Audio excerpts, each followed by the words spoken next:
आज भिडियोटी रखा जाइए कंधमाल फुलबाणी सहर आम ब्रह्मपुर फेरिया बाटर कौन सब आमको देखा मिल जितेबले कंधमाल आम फुलबाणी सहर टू आम सीधा आसूचे ब्रह्मपुर से आमको बाटर कौन सब देखा मिल प्रथम ये जगह टी मुझे रखी यहाँ हूँ गोटे पहाड़ पड़ो पहाड़ को प्राय 1000 पाखापाखि रास्ता अच्छी 1000टा रास्ता जमती आमर कपिलास अच्छी सेमती पहाड़ उपरको जावाक गले 1000टी रास्ता देखो रास्ता गुड़ाक चढ़ी चढ़ी के जावाक पड़ो जदिव टे कष्ट हम ट्रेकिंग टे रोचे तथापि यंग मास्क यहाँ गोटे भल ट्रेकिंग टे हम देखो पाहाच गुड़ाक ये भाव में रही धैर्यर सहित जो जीवे हालिया तो हे निश्चित भाव में क्लांत लगे तेणु पानी बोतल आउ कि नमकीन बा फास्ट फूड किसी सांगे नौथे बिस्किट फिस्किट किसी नौथे एवं पानी बोतल तो निश्चित भाव में नवाक पड़ो धैर्यर सहित एमती आम पहाड़ को चढ़िया पड़ो पाहाच हो जाए संपूर्ण भाव ऊपर जाए तेणु पहाड़ को आम चढ़ीगला पहाड़ी थी अधारू थी विभिन्न व्यू तुम देखिपर चारिपाखे देख उपर अच्छी पंचमुखी श्री पंचमुखी हनुमान मंदिर निर्माणार्थे मुक्त हस्तर दान करंतु उपर पंचमुखी हनुमान मंदिर निर्माण करा जाउची तेणु रास्तार ये भाव में बोर्ड टी लिखाई आमको से बोर्ड टी पढ़ी एमती पहाड़ उपरको जावाक पड़ला और पहाड़ चढ़ी जाई उपरे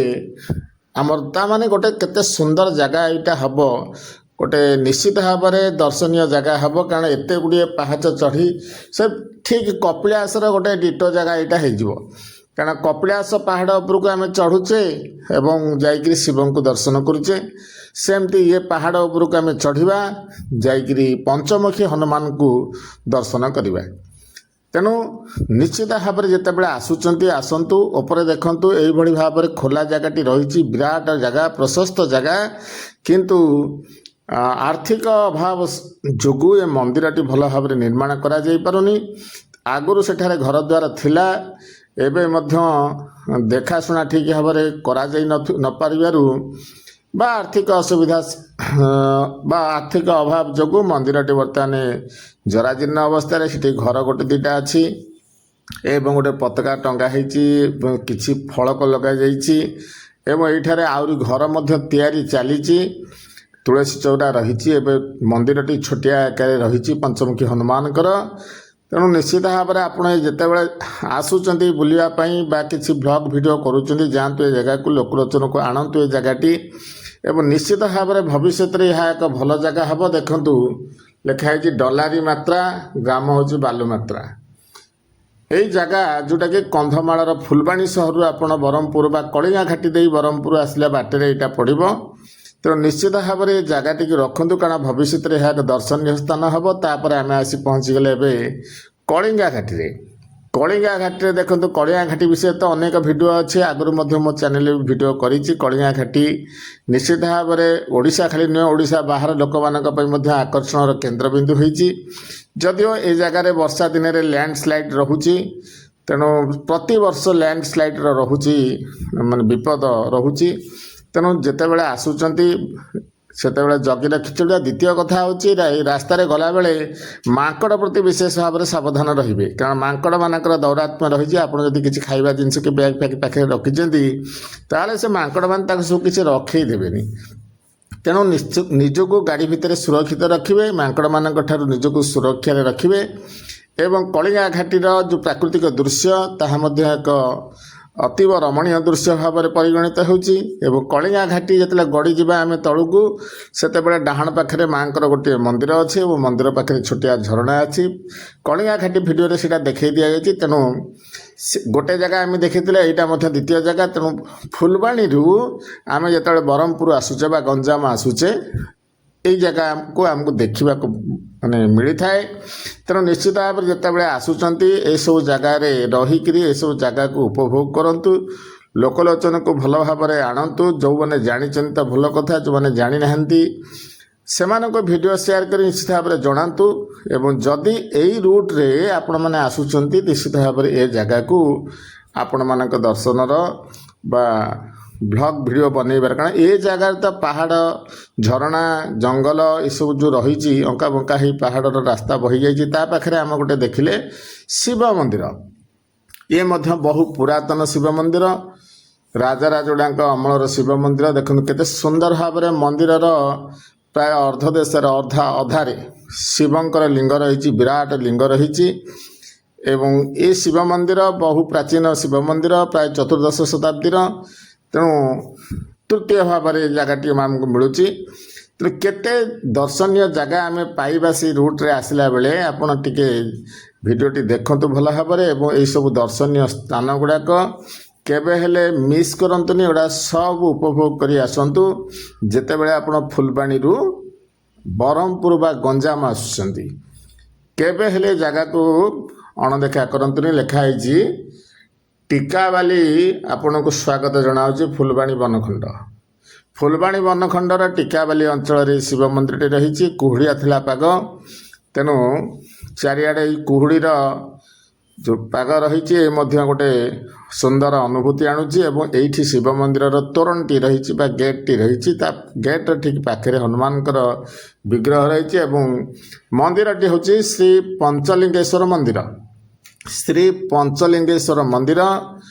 एठारे यही शिव मंदिर को कहुए पंचलिंगेश्वर पांचटी लिंग रही पांचटी शिवलिंग रही एठारे तेणु पंचलिंगेश्वर मंदिर मंदिर तोरण पाखे आम देखिले बाम पार्श्व को प्रवेश करने बाटरे बाम पार्श्व रही पंचमुखी महावीर खाली महावीर प्रतिमा प्रतिमूर्ति तापर तोरण ठीक तल को एमती रही आमर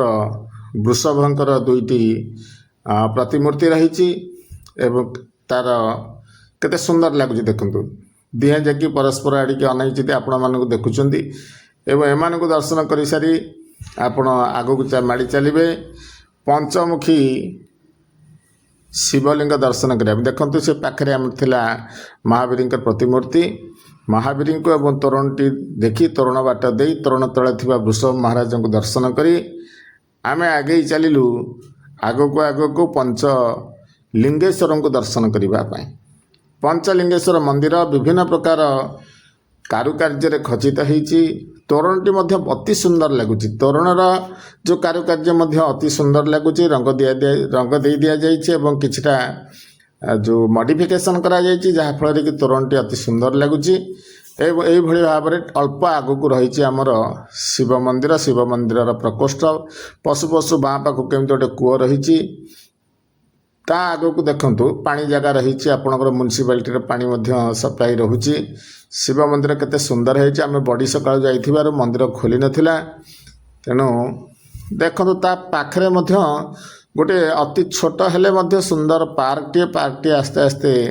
तार डेवलपमेंट काम करा जाउची तेणु एठिक आसला माने देखु मंदिर दर्शन करेंगे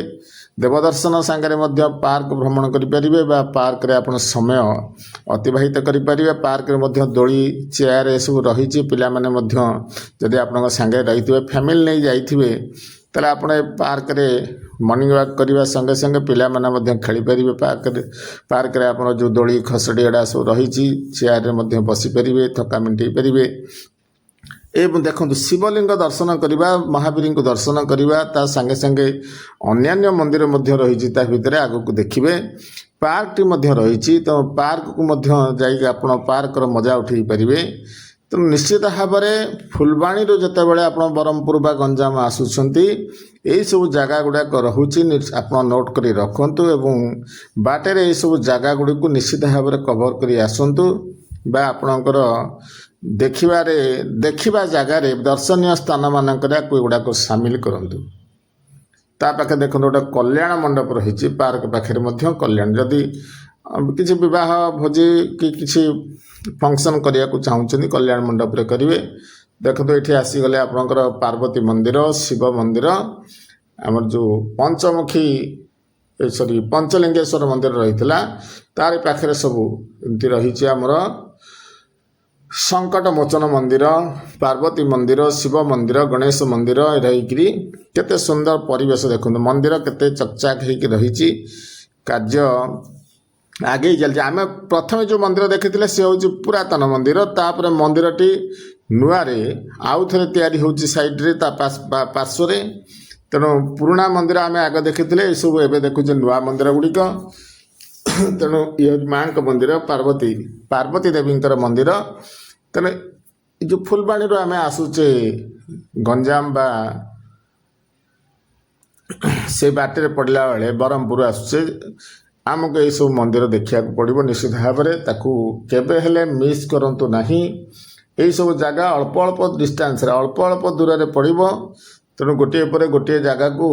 କଭର ନିଶ୍ଚିତ ଭାବରେ କରନ୍ତୁ। ଦେଖନ୍ତୁ ମହାବୀରଙ୍କର ପ୍ରତିମୂର୍ତ୍ତି, ଆମେ ତ ବାହାରେ ଦେଖିଥିଲେ ମହାବୀରଙ୍କର ଗୋଟେ ଷ୍ଟାଚ୍ୟୁ। ଏ ପ୍ରତିମୂର୍ତ୍ତି ଯଦିଓ ଷ୍ଟାଚ୍ୟୁଠୁ ଆକାରରେ କମ୍, କେତେ ସୁନ୍ଦର ଲାଗୁଛି। ସର୍ବାଙ୍ଗ ଶରୀର ତାଙ୍କର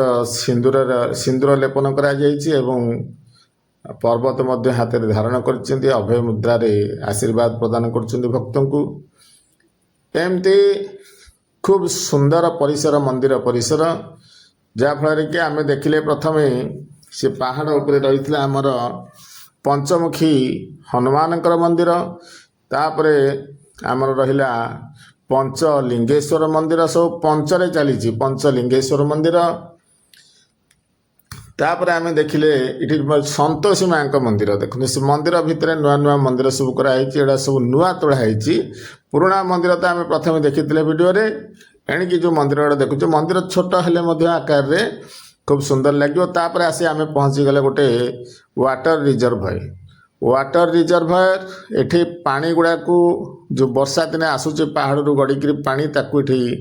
ଜମା କରି ଯେମିତି ଛୋଟ କାଟିଆ ଡ୍ୟାମ୍ ଆକାରରେ ଦେଖନ୍ତୁ ରଖାହେଉଛି ଏଠି। କାରଣ ଖରା ଦିନେ ଆମକୁ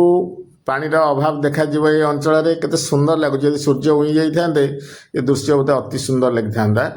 ତେଣୁ ଠିକ୍ ସମୟ ଦେଖି ଆପଣ ଆସିଲେ ମଧ୍ୟ ଏହାର ମଜା ଉଠାଇ ପାରିବେ। ତେଣୁ ଏଠି ପାଣିକି ରଖାଯାଇଛି। ଏହା ଏକ ଦର୍ଶନୀୟ ସ୍ଥାନ ହେବା ସଙ୍ଗେ ସଙ୍ଗେ ସେ ପାଖାପାଖି ସବୁ ଜମି ଗୁଡ଼ିକୁ ଜଳସେଚନ ମଧ୍ୟ କରିପାରିବ। ତେଣୁ ଏଇଟା ଗୋଟେ ଦେଖାଣିଆ ଜାଗା। ୟା ପାଖରେ ମଧ୍ୟ ଦେଖନ୍ତୁ ଗୋଟେ ସୁନ୍ଦର ପାର୍କ ନିର୍ମାଣ ଚାଲିଛି। ଧୀରେ ଧୀରେ ସେ ପାର୍କର ତିଆରି କାର୍ଯ୍ୟ ବା ନିର୍ମାଣ କାର୍ଯ୍ୟ ଆରମ୍ଭ ହେଉଛି ଏବଂ ତା ସାଇଡ଼ରେ ନଳା ବାଟ ଦେଇକରି ପାଣି ମଧ୍ୟ ଯୋଗାଇ ଦିଆଯାଉଛି ରିଜର୍ଭୟରୁ। ତେଣୁ ଦେଖନ୍ତୁ ରିଜର୍ଭର ପାଖରେ ମଧ୍ୟ ଗୋଟେ ପାର୍କ ପାଇବେ। ତେଣୁ ଦେଖନ୍ତୁ ରାସ୍ତାକୁ ଲାଗିକିରି ଏସବୁ, ବେଶୀ ବାଟ ଯିବାକୁ ପଡ଼ିବନି, ରାସ୍ତାକୁ ଲାଗିକିରି। ତେଣୁ କେତେ ଗୁଡ଼ିଏ ଜାଗା ଆପଣ ବ୍ରହ୍ମପୁର ଯିବା ବାଟରେ, ଫୁଲବାଣୀରୁ ବ୍ରହ୍ମପୁର ଯିବା ବାଟରେ ଆପଣ କେତେ ଗୁଡ଼ିଏ ଜାଗା କଭର କରିବେ ଦେଖନ୍ତୁ। ତେଣୁ ଆଟ୍ ଏ ଟାଇମ୍ ଗାଡ଼ିରେ ଏତେ ସମୟ ବସି ଆପଣ କ୍ଳାନ୍ତି ଅନୁଭବ କରିବେନି।